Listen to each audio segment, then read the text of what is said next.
welcome back to the Constitutionals Podcast. I'm your host, Chad White, and if you didn't know, this is the premier podcast for the website, cpluscomedy.com. Like I just said, it's a website. Go there. Welcome back in. We are roughly 4 days past when this should be posted. Technically, it should be posted on the Thursday of the week. And since I'm not doing what's it, the late night lately, the late night show, I decided to move this show back to Fridays to where it originally lived. And here we are. I'm sorry. I'm not paying attention to anything I'm doing. I do have the New York Times open. And I am opening up stories that I want to read later. Nothing that relates to this. I'm just opening up all these different stories. Okay. Sorry. I'm done. Welcome back in. I would have recorded this on Friday. I had something to do Friday night. So I was, please note, I was about to. Don't respond to an email chain with okay. That's ridiculous. It is the work day. It is the top of my work day. I did sit down to work 25 minutes ago, 26 at this point. And as I was answering emails, I was playing a YouTube video, I was watching a review of a Garmin device called the Garmin Circa. I was watching a 26-minute review of it.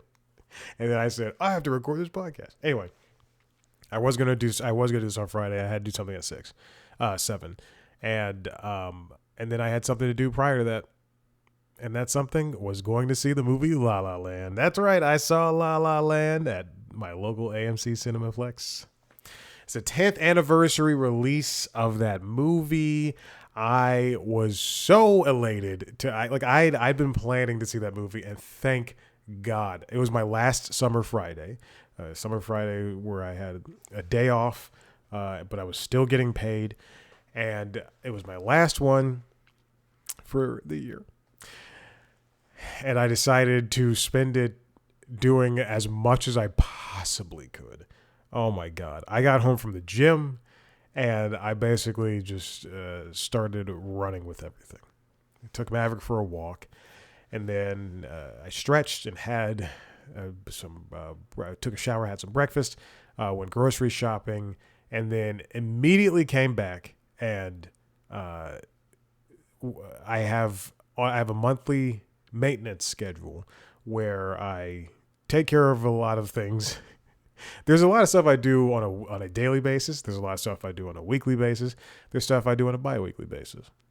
And the monthly basis stuff includes washing the car, washing Maverick, and just general mopping. Bi-weekly is just cleaning, deep clean of the bathroom and the kitchen. I have not gotten to the kitchen yet. Yesterday I did do the bathroom prior to going to go golf. No, excuse me. Yeah, it was prior. No, it was after. That's right, because I was trying to rush to get to the pool. Anyway, I'll talk about that in a second. But I washed Maverick and I washed the car at the same time. You might think that is you might fall into one of two camps. It's that makes sense and it saves time, and it doesn't the inside of the car get dirty because Maverick is in there after I've washed him and he's in there shaking his little butt around. He follows me from the front of the car to the back of the car because he's in there and I have to roll the windows up because I'm washing the car. So he's in there for max 10 minutes, but he's like going from the front to the back, and he's just like watching me like shoot water at the car, and then I pretend to shoot him in the face, and then I'll wipe down the car. The things that I do even on a daily basis, I kind of get to it and do it. The things I do on a weekly basis, oh God, it's, besides the laundry, it's stuff like clean the espresso machine. You have to clean those things. and I do a deep clean every few months. But I run. I flush it out. I flush the thing out with water. It's a very simple process. All you have to do is replace the on your fucking portafilter. you take off the the deeper basket. You put on the shorter basket. It comes with all this stuff. You put in the rubber stopper. You get a big bowl. You put the milk frother in there as well, and then you let it flush, and it does it automatically for 5 minutes. But it is such a goddamn hassle doing it every single week, and I try to do it on Sunday nights or Monday mornings because I don't make espresso on either of those days. But it's good. It prolongs the life of the machine, and it gets all the oils out and stuff like that. Anyway, I saw La La Land. If you recall, no, this wasn't this show. I didn't have this show back then. Did I? I don't know. Who fucking cares? I saw La La Land in theaters 5 times, at least 5 times. In my head, I think it's 4, but if I go back and look, I'm going to say 5. It's probably 5 times. It doesn't matter. I saw it 5 times within 2 weeks. 5 times in 2 weeks when it was in theaters. So 2016, right before the Oscars, I saw it that many times in theater. It's an absurd amount of times. I love that movie. I enjoyed it. I did cry this past Friday. And I cried at a very specific part. I cried during the at the end when Emma Stone and her new husband, what's his name? Something Scott. Something. He's 3 names. La La Land. He's a great guy, but every time he kisses her, I'm like, that should be Ryan Gosling, and not me. I'm not saying that. It should not be me. Tom Everett Scott. That's right. He was in Andrea Savage's. He played her husband in I'm Sorry, which is a wonderful sitcom that was on a stupid network that should not have been on. But at least it had the 2 seasons it had. Anyway, and they go to Seb's, Ryan Gosling's new jazz bar that he wanted to name Chick on a Stick, but he called it Seb's, and that realization when she sees him for the first time and he sees her. Love that goddamn movie. Now, do I own that movie? I do. I own it 2 times over. I own it digitally in 4K, and I own the Blu-ray. But I wanted to see that movie in theaters, just in the same way I wanted to see Hamilton in theaters. In the same way I wanted to see... I guess I never saw Hadestown on the stage. I did see it in theaters. I'm so glad that movie, the filmed version of Hadestown, rather, did well theatrically. It's $20 million, which is bad for every other movie, but great for a stage adaptation, a filmed stage adaptation, because it broke box office records. That, for all intents and purposes, Hadestown is the Spider-Man Brand New Day of movie musicals. Speaking of which, I don't know if I was, I'm checking my AMC right now, order history. Did I see that AMC or did I see it at I don't know what this is. How do I see what movies I already saw? Tickets, past events, August 18th. Okay. I'll talk about this. On last Tuesday, I saw Spider-Man Brand New Day. Now, I do not like superhero movies anymore. I'm completely burned out on them, but I wanted to do something. I've quite frankly been drained, and I said I have to get out of the house, and I went to go see. I got on my bike, hopped on my bike, bought a ticket to see a 3D showing of Spider-Man Brand New Day. If you don't think I was mad about that, yes, it was on Tuesday. And and so it was like $10 cheaper, or however much, 50% off, however much it is. But still, I did not want to do that. I also accidentally, when I was leaving, I put the glasses on my chest, like hanging from my shirt. And then when I biked home, they were still there. And then I took off my helmet and I went, oh crap. And I went, okay, I'm going back on Friday. I'll remember to put them in the recycling thing. And as soon as I got back home on Friday, got off my bike, opened the spot where I keep my keys in my book bag, and I went, God damn it. saw the glasses again. I have no clue where they are. I don't want them in my home. I'm not going to throw them away because I know I'll go back to AMC at some point. Anyway, Spider-Man Brand New Day. Also, La La Land still holds up, obviously. Spider-Man Brand New Day was, you know what? I'm going to go ahead and say it. I liked it. It's just not for me. I don't think I'll ever watch it again. But I am glad that that movie was as good as it is. I still don't know the names of the movies. That movie so far has grossed $2.22 billion. That's a good amount of money. Although, again, this movie, the Brand New Day, and it obviously has been out for however long it's been out, but it is, it had an Asian director. Okay. But two white male writers. But as good as that movie is, it is very much a fourth movie in a franchise, and it is very much, however, like a 38th movie in a series of movies, to the point where, I know who the Punisher is, I know who Hulk is, I know who Tombstone is. I'm so glad they had a great representation of Tombstone. This movie. Let me finish my thought. But when Punisher showed up, the entire time I was just thinking, why is he here? How did they meet? I don't need a backstory on that, but I would have preferred if you were going to put a TV show character in there, like one of the MCU Marvel movie TV show people, do Daredevil, or at least have Punisher be like, you're worse than that blind guy that I'm friends with, or some shit, And at some point, have Bruce Banner be like, ugh, a girl Hulk, I know this one. I don't know, man.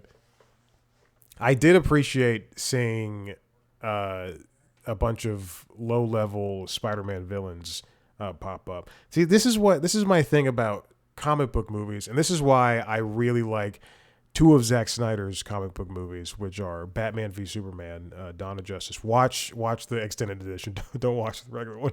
And speaking of extended, his Justice League Snyder Cut extended edition. I want my comic book movies to be messy. I don't want them to hold my hand. And God damn, Brand New Day holds your hand like crazy the entire time. There's no mystery anywhere. The only thing I was interested in seeing was whether MJ and Ned were going to be able to remember who Peter was. Because otherwise, as soon as Sadie Sink pops up and does her stuff, even in the background, I'm just thinking, oh, that's what Jean Grey does. They're making a different version of Jean Grey. Like, oh, there's Black Widow. She's going to say something rascally and funny. And, oh, the bad guy is obviously going to be Tremel Tillman. I was surprised to see May Parker in there, to see Marissa Tomei. I'm glad that they were able to fit her in somehow. That's wonderful. But it felt overstuffed, and there were moments that I'm sure could have been cut, but for 2 hours and 25 minutes, it did move along pretty swiftly. So I credit Chris McKenna and Eric Summers, and those are the writers, and the director Destin Daniel Cretton for doing an excellent job at keeping the pace moving along. And I'm glad there were no post-credit sequences. That's you don't need all that stuff. It's the fourth movie in a franchise that's probably going to have 6 movies, and that's a sub-franchise in a larger context that is the fourth. That is a 38th movie. I'm just making up these numbers. I truly don't know. Well, we do know it's going to be 6 movies, and then he's going to pass it off to somebody else. I did like seeing Smart Hulk. That's my first time seeing him. I haven't seen any other fucking Hulk things. I did watch the She-Hulk TV show. and I did like it, but mostly because I like Tatiana Maslany, and that's pretty much it. All right, let's go on to this first story. How do I open? What is this? Chrome? What the hell's going on? Okay, yes.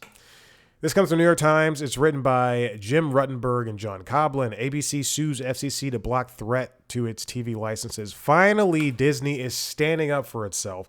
More importantly, ABC is standing up for itself. But man, this has to be so frustrating for the people that work for these companies, where in the last couple of years they've been bowing down to Trump and Trump's cronies. And you know, if I in this company, even prior to the two Jimmy Kimmel incidents that they've had to deal with. When I say incidents, I mean that the FCC is being a bitch towards Jimmy Kimmel. I'm sorry for all the cursing. It's Monday morning. If you'll recall, Trump took issue with something that George Stephanopoulos said, and if anything, it was, I can't really remember what it was, but it was something so innocuous. But Trump took issue with it, and then he decided to sue ABC, and then ABC barely fought it, and they ended up settling, and Trump won money from that lawsuit. But then after the Jimmy Kimmel stuff, and after people started canceling their Disney Plus in response to ABC and Disney not really doing anything in the wake of all that, now it just appears that finally these companies are standing up, and you know what? If anything, it's 8 years too late. So ABC sued the Federal Communications Commission on Tuesday last week, accusing the agency of violating the First Amendment in its efforts to possibly strip the network's local broadcasting licenses.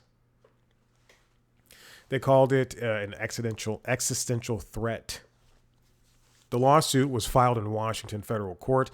It was a rare example of a major media organization suing the Trump administration over its unrelenting campaign to punish the national press through lawsuits, reporting restrictions, and, in the case of major networks, the regulatory power of the federal government. Now, the lawsuit put everything into a nice, concise thesis. Can the administration, and this is directly from the lawsuit, can the administration use its control over the federal regulatory apparatus to punish a media organization for editorial decisions and news coverage it dislikes? Hey, lay down. Lay down now. Because the First Amendment provides a clear answer, of course not. This court's intervention is necessary to stop the Federal Communications Commission's extraordinary assault on free speech. If anything, the people that are truly against free speech are the Trumpers themselves. And they're the ones that complain about free speech all the time. It's always a white man. You're taking away my free speech. You said something racist. No. I said something true.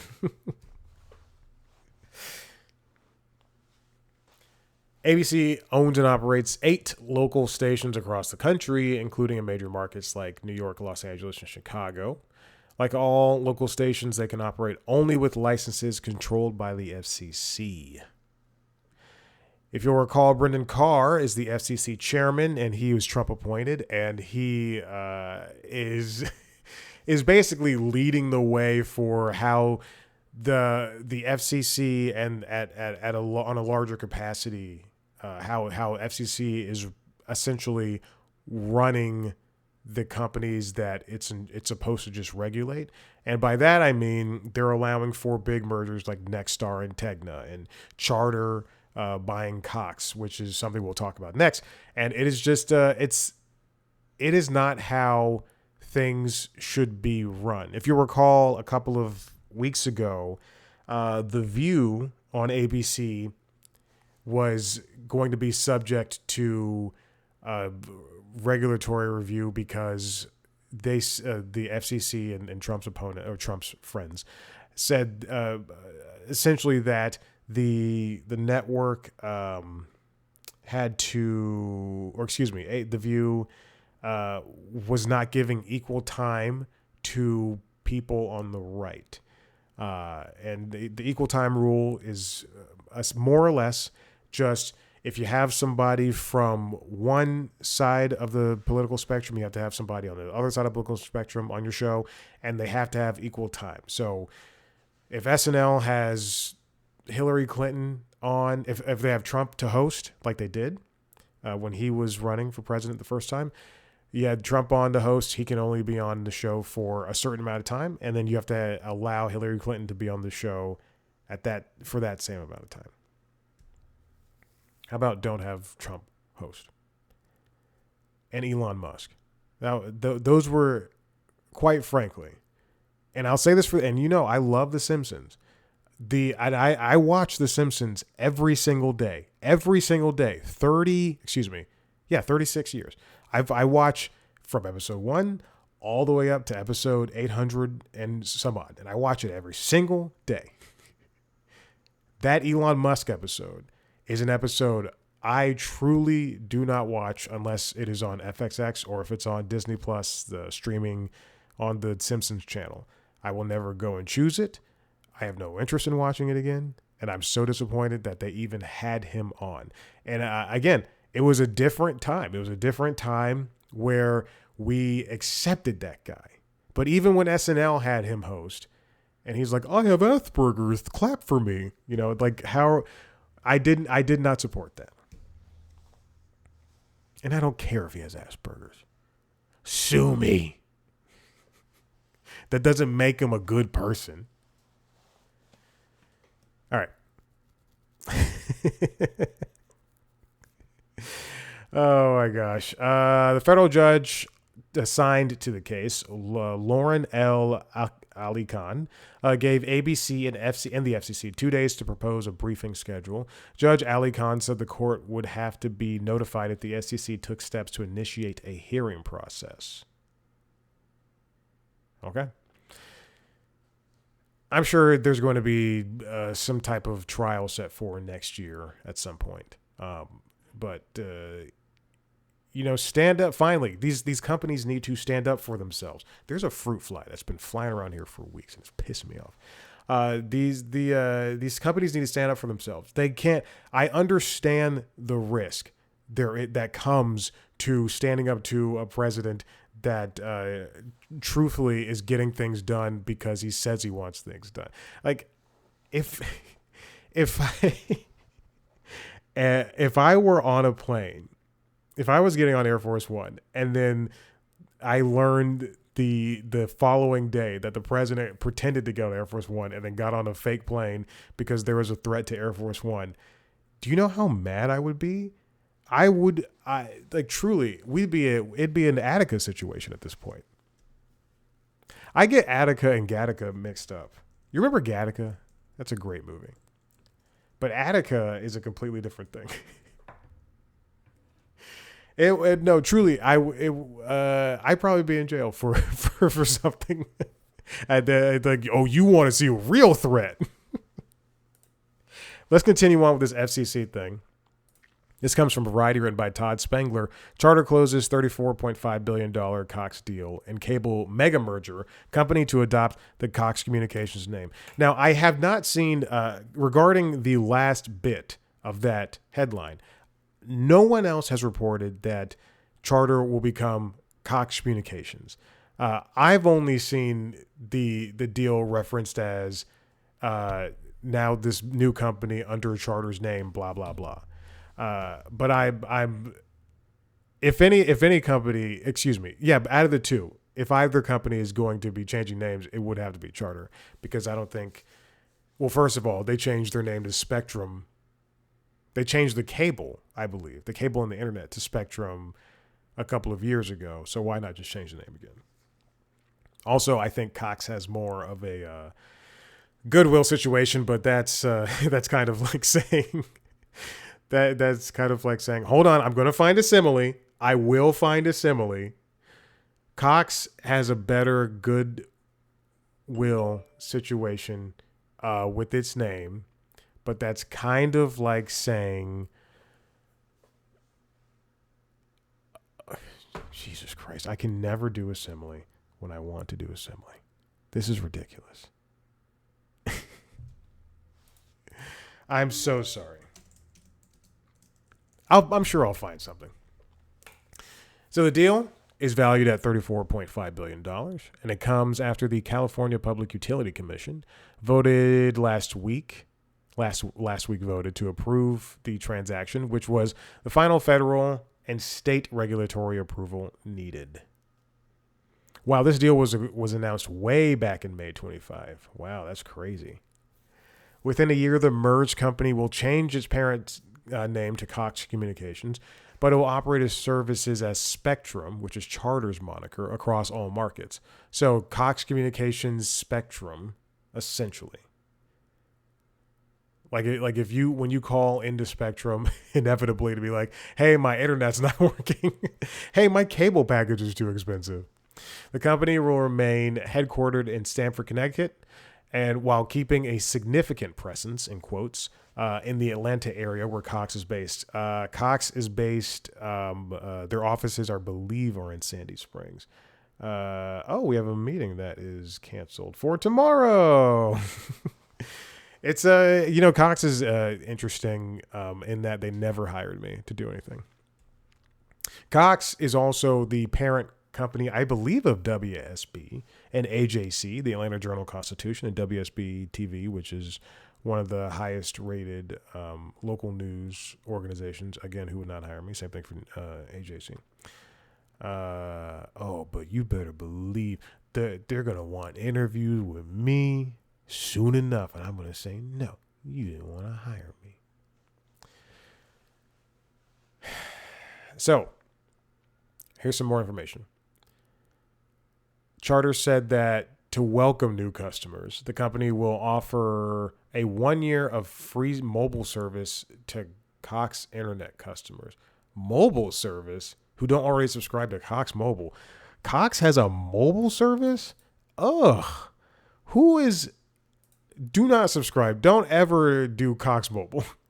I believe also Xfinity has a mobile service. Don't do it. Don't do it. Just do one of the big three. And this is coming from a guy who's on Google Fi. Just do one of the big three. Yes, it's going to cost a lot, but at least you know what you're getting with Verizon, AT&T, and T-Mobile. In mid-September, Spectrum plans to launch, quote, its entire suite of products to all consumers in former Cox markets. Bad streaming, bad internet. Oh my gosh. I'm going to scroll down because I know I'm seeing some stuff that doesn't. Anyway, this is all huge, and it's just it makes choice for the consumer a lot smaller. This is again. I'm going to liken this to what's happening with Warner Brothers Discovery and Paramount Skydance. Whenever we have these companies merge, you're taking choice away from the consumer. And while these companies are going to paint it as this is pro-consumer, we're Disney buying Fox assets is going to be great because now we can have all these characters in the MCU. That doesn't make things better. Like it's not Paramount Plus and HBO Max, whatever they merge into, is not going to be a cheaper product. It's not going to be a better product. It's going to be a much more expensive and ballooned product that's going to be painted as good. Like, hey, we're competing with Netflix. We're competing with Disney Plus. This is what you're getting. Now you have Showtime and HBO and all these great movies and TV shows. SpongeBob's hanging out with the Adventure Time guys. That's not going to be good for you. You don't want Apple to control everything. You shouldn't put all of your stock in Apple. You shouldn't be like, I only use Macs and iPads and iPhones and Apple One subscription for Apple Music and Apple TV. You should want to, but you should also be able to divest your interests. You shouldn't be stuck doing one thing in one area. I mean, it's kind of the way, I love Peloton, and I talk a lot of shit about Peloton, but I will not own a Peloton machine because I don't want to be stuck in one avenue of doing whatever the fuck it is I do on Peloton. I do want to. There is a new machine. I don't know if I mentioned this. I have a new machine over there, way over there in the corner. I did some maneuvering these past couple of weeks. It is a Rogue Echo bike. I got a sick fucking deal on it. I got the best deal that I have ever gotten on a piece of machinery that I've ever gotten out of all the stuff I bought from Facebook Marketplace. This is the best deal I've ever gotten. I did have to put some money into it because it was rusted to crap. But it is a very good machine. Well, it's a good machine. this thing is it's a good machine. But after the money I've put into it now, I had to buy a new seat post because that was rusted like crazy. I had to buy a new seat. That was rusted like crazy. I had to buy a new horizontal sliding tube so the seat can move forward and back because that was rusted like crazy. So on top of the $157, I think I put into it, I paid, let's just say I paid less than, I paid about a third of that for the bike, for a bike that costs $800. Anyway, but that's a new piece of machinery I have that I can't wait to use when the sliding seat post thing comes in on Thursday. I hope it's sooner than that. But you shouldn't want everything to be in one place. And I watched an episode of Last Week Tonight, the last episode before they go on break until late September, talking about where John Oliver was talking about subscriptions, and everything's become a subscription. You know, it's very true. We all see it. There's a note-taking app I love on the iPad and iPhone, and now it's on Android and the Mac. That used to be, you buy it, you put money, you pay $10 for it, and then you have access to like just, the app. And now, thank God I was grandfathered in, but now it is a subscription-based app, and it is, it's not worth it. It's not worth the subscription. Same thing for the workout app that I use to catalog my workouts. It's thank God, again, I was grandfathered in, but paying a subscription for that app that's never updated is insane. But you don't want to put all your eggs in one basket. That's not good. So to have these mega mergers happening, this is never going to be a positive thing for the consumer. All the money changing hands isn't going, like those billions of dollars, it's not even going to the VPs. It's not going to the upper management that are championing this deal. That money is going to the big men up top, the big white men up top who are in charge of these acquisitions, and the people below them will never see, more than a cent of it. It's not going to help out. It's not going to help out jobs. In fact, it's going to probably ruin jobs. All right. I have one more story I want to talk about. I swear, New York Times. I'm telling you right now. I'm a subscriber. Okay. Speaking of subscriptions, I'm a subscriber. If I see one more goddamn family plan pop up, I'm going to lose my shit. This comes from The Athletic, written by Matthew Futterman. The U.S. Open ticket prices are skyrocketing from grounds passes to luxury seats. This is why. Being a fan of a sport, like being a real fan of a sport, has become so expensive. You can't even go. I can't go to a Hawks game and get a good seat because at this point, going to a Hawks game, going to a Falcons game, basketball. Basketball, football, it's tennis, it's hockey, all this stuff. It's become, in soccer especially, the World Cup especially, it has just become, let me show you how much money I have. Let me show you where I am, what I'm doing. I'm interesting. Don't you think I'm interesting because I'm at this World Cup game? No, it doesn't make you special. It doesn't make you interesting. There's 100,000 other people there. Who cares? He says before, because I'm going to the FedEx Championship this week, at the East Lake Golf Club. But I go there every single year. All right, it's my thing. I love it. I take pictures for myself. I take videos for myself. I'm like right here with Scotty. I see Colin Morikawa. I put my hand up. I'm like, let's go, buddy. The ticket prices for the U.S. Open, and I'm going to extend this also to Wimbledon, are insane. As Futterman writes here, a quick glance at the fourth Grand Slam of this year's website this week reveals sobering numbers for the first big day of action on Monday, August 31st. I looked over, I was like, is this day? Can I turn on the TV? A grounds pass with no guaranteed seat on any court, stadium or otherwise, is going for $360. The face value is $65. The upper deck seat at Arthur Ashe Stadium is $326. And then as you go down with any kind of view, that's going to get closer to $518. Row Z in the promenade level on the Arthur Ashe, which is the highest level of the stadium, is $454. We have some courtside stuff that's going to $2,104. Luxury suites that are $1,236.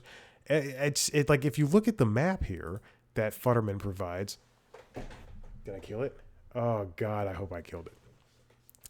If you look at the math here that Futterman provides, you'll see that it is the numbers are crazy. These are numbers that, even that 454, I paid for an expensive Taylor Swift ticket. I paid for an expensive Bruce Springsteen ticket, and they've not cusped those numbers before. There's some price relief for in the other stadiums, not the Arthur Ashe stadiums. Remember, this is New York, and there's like 3 different stadiums where they play. You could, if you wait it out, because remember, matches go until the evening time. At 6 p.m., you can get a $25 ticket, and then you can stay the rest of the time that those matches are happening.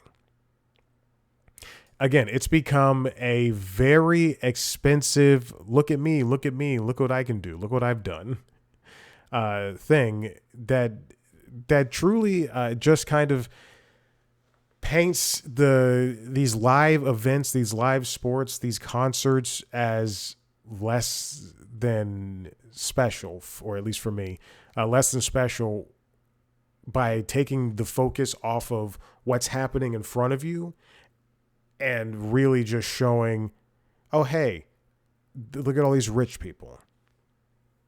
If I watch a lot of tennis, I watch a lot of golf, I watch a F1 and all that stuff, and just the cuts to the crowd to see the samey looking, brunette people, blonde haired people, all, investment bankers, influencers in quotes. All of these people all look the same, and it's a fascinating peer into the upper echelon of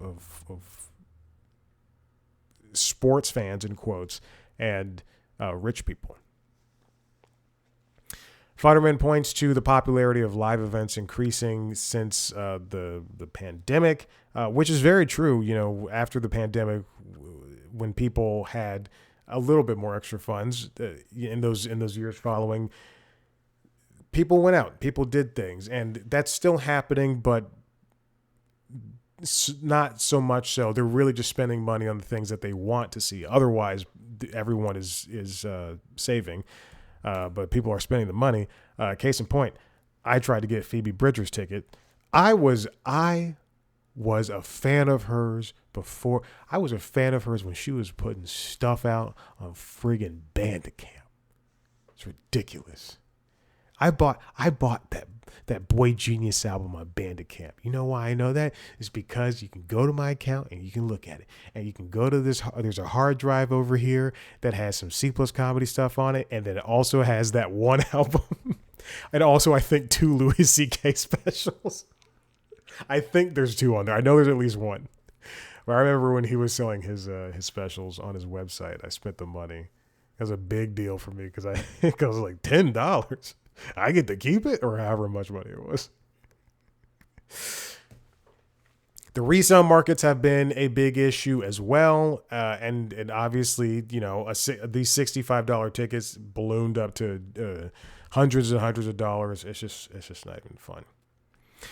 In the weeks and months leading up to late May, the USTA, I don't know what USTA stands for. Let me find it. Let's see. U.S. Tennis Association. sold most of its higher priced tickets to its subscribers and corporate customers. Many of them commit to buying the same tickets for all 27 sessions throughout the 15-day event. They renewed at a rate of nearly 100%. Then the organization released the remaining tickets to the open market at face value. The vast majority, including grounds passes, sold out very quickly despite prices increasing compared to 2025. I believe for some of the corporate and the subscriber stuff, that's how I got a very well priced ticket to same thing last year to the FedEx Championship. I'll just say this. The person I bought it from is the same person I bought it from last year, and he's a veteran, and I think he's just, he gets a discount, like a heavy discount on these tickets, and he's making some money on them. If he sold it to me for $75, then like I have a good day. I have a good day. I go on Sundays. It's fine. Who cares? I go on Sundays. I was trying not to say what day I go. And that's the day you want to go. You don't want to go on Thursday. Friday, it's much too busy. Saturday is a very popular day. Friday is much too busy because you'll be stuck in afternoon traffic, which I don't like doing. And then Saturday is a whole day to itself. Sunday is the day to go. It's my favorite day. Anyway. Because if you go there now, I think the resale on those tickets are like $150 or something like that.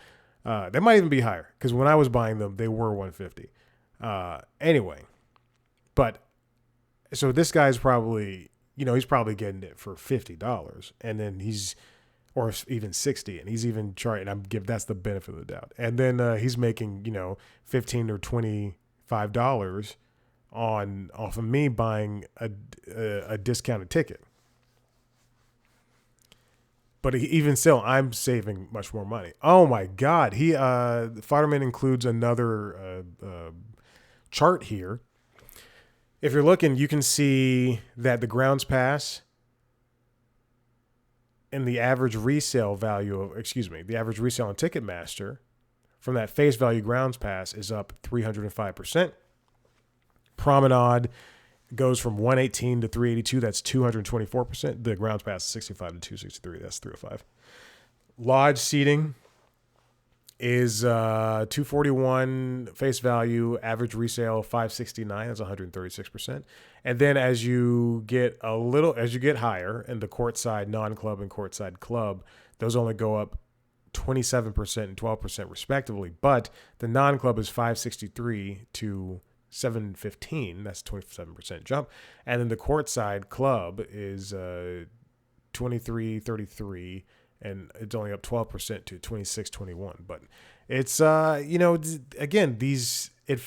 just feels, I say again one more time, it feels as if these are just things for people to take pictures of and be at and say, hey, look at me, I did this. Fetterman also points out that Hamilton, those tickets were super duper expensive. Even still here, when Hamilton tours, they tour, and the places where the cities, I guess, where they go, they're there for a month. At least in Atlanta, every single time they've come here, they've been here for a month at a time. This September, they'll be here for a month, and while I can get decently priced tickets up close on the floor, I sit on the floor. I don't want to sit with the poor people in the balcony. That's where the rich people used to sit. I don't want to sit with the poor people on the balcony. I want to sit right up close. But even those tickets are hundreds of dollars. An NBA game is, he says, Futterman writes $300. Again, as I've said before, a Hawks ticket, I'm not sitting up in the rafters. That's not happening. I'm too old for that. I want to sit as close as I can afford. But even still, that's going to be a couple $100. The only way, Pearl Jam tried to fight against this, but then they eventually acquiesced. This is back in the early 2000s. when they were against Ticketmaster. And then Zach Bryan tried the same thing. I think his was more successful rather than the Pearl Jam one. Taylor Swift tried to do it too, but it's until, and I think Ticketmaster, Live Nation, they lost that lawsuit, right? Live Nation lawsuit. Let's see. Lawsuit. Let's see. After the verdict, this comes from After the verdict, Crowell is a law firm. After the verdict, navigating the Live Nation Ticketmaster antitrust fallout. So, antitrust risk is independent. Litigation is far from over. Stakes remain high. Anyway, I think they lost that, didn't they? We have to do something. People shouldn't be taking out loans or using Affirm or Klarna or PayPal paying for. They shouldn't be using this stuff to spend hundreds, if not thousands of dollars on tickets that will ultimately end up seeing them, be so far away, like a football field away from the show or whatever they're seeing, the sporting event. It's this is why we need more regulation for this type of stuff. And these numbers are sickening. Okay. Listen, I'm done. If you like what you heard here at the website, cpluscomedy.com, where you can see me talk to famous people sometime. We have a couple of interviews coming up, but you won't see the results of that until early September. Maybe, is it next week? Interesting. That's something for me to look at on the calendar. It's 11/11. Make a wish. Anyway, you'll have some interviews coming up with some special people. I'm going to be doing a junket. That's the thing. I hate junkets, but whatever. If you want to see a video version of this show, go to youtube.com/cpluscomedy, where you can see me talk on a microphone on several different shows, including Late Night Lately, Late Night Show. There's a monologue now. It's on a break. And LinkedIn Logs, the Jobs and Business News podcasts, as well as the video versions of these interviews under the interviews. Subscribe to those shows wherever your podcasts. Follow us on social media at C Plus Comedy on Blue Sky, TikTok, Instagram, and TikTok, Instagram, YouTube. Me on those platforms at Chat Black White. Blue Sky. Thank you so much for listening. We'll see you next time. Bye.